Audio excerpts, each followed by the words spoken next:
सरकारचं करायचं काय?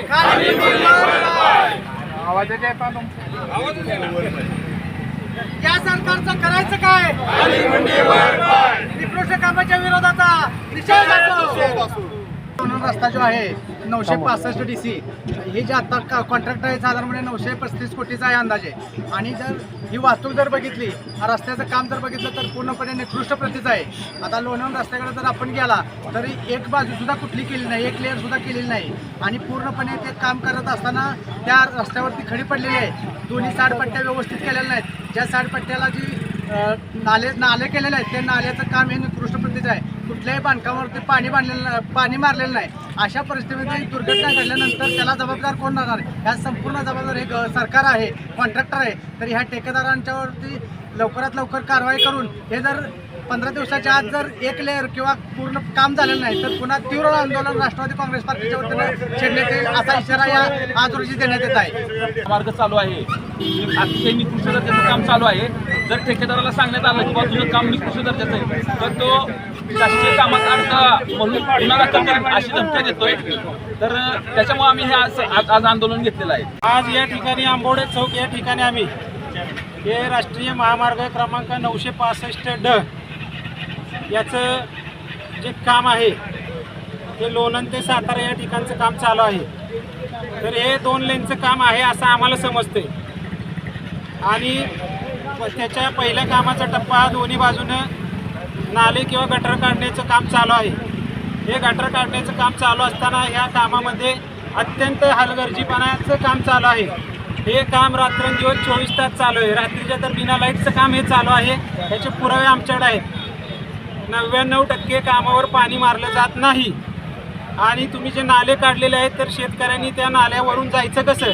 ज्यावेळी ऊसाची वाहतूक होणार आहे, शेतीमालाची वाहतूक होणार आहे, तर ती वाहतूक होताना ते जे तुम्ही स्लॅब टाकलेला आहे त्या नाल्यावर तो त्या कॅपॅसिटीचा स्लॅब आहे का? आणि नंतर तुम्ही काम करून गेल्यानंतर जर स्लॅब पडला तर त्यांची नंतर दुरुस्ती कोण करणार? तेवढी शेतकऱ्यांची कॅपॅसिटी आहे का? हे काम निकृष्ट दर्जाचं आहे. याला शासन पाठीशी घालायचं आहे. वारंवार वाठार ठिकाणी असू दे, पिंपोडे खुर्द या ठिकाणी असू दे किंवा सातारच्या ठिकाणी असू दे, या कामासंबंधात ठेकेदाराला शासकीय अधिकाऱ्यांना विचारलं पण त्यांच्याकडून उडवडीची उत्तर आली. यापुढून जर कामात या बदल झाला नाही आणि आमची अशी मागणी आहे की जी गावं बाधित आहेत त्या गावाशी संपर्क करून त्यांच्याशी समन्वय साधून शासकीय अधिकाऱ्यांनी व ठेकेदारांनी त्यांना जे गरजेचं काम आहे किंवा जे कामाचा उपयोग होईल त्या पद्धतीतच काम करावं. अन्यथा ही फक्त ह्या आंदोलनाची आम्ही सुरुवात केलेली आहे. इथून पुढं जर आमचं ऐकलं नाही तर आम्ही स्वतःचे JCB पॉकलँड आणून हे नाले उद्ध्वस्त करून टाकणार आहे. आणि उच्च दर्जाचं काम चालू झाल्याशिवाय हे काम आम्ही चालू होऊन देणार नाही. आपण पत्रकारांनी ह्याची काळजी घेऊन हा मेसेज सरकारपर्यंत पोहोचवा अशी आपणाला विनंती आहे. आणि वाठार स्टेशन लोणंद ते सातारापर्यंत होणाऱ्या प्रत्येक गावाच्या नागरिकांची, शेतकऱ्यांची, व्यापाऱ्यांची असणारी गैरसोय टाळावी यासाठी हे आम्ही राष्ट्रवादी काँग्रेस पार्टीतर्फे निषेध आंदोलन करत आहे.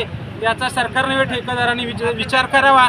अन्यथा ह्याच्यापेक्षा तीव्र आंदोलन करण्याचा आणि शासकीय अधिकाऱ्यांनी जर आम्हाला एक 8-15 दिवसाच्या आत ह्याचं उत्तर दिलं नाही आणि इथं ते आमच्याशी चर्चेला बसले नाहीत तर हे काम आम्ही गावोगावची लोक पुढे येऊन पुढं चालू करून देणार नाही.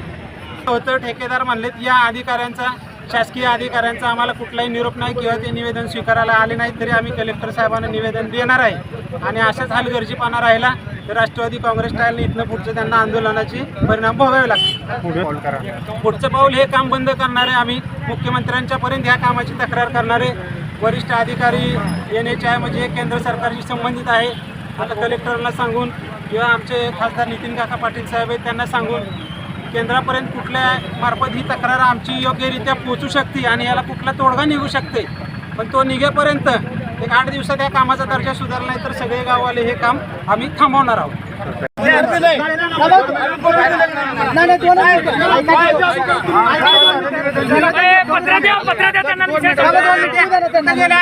अधिकारी कुठे तिकडे खाली मोदी वर पाय.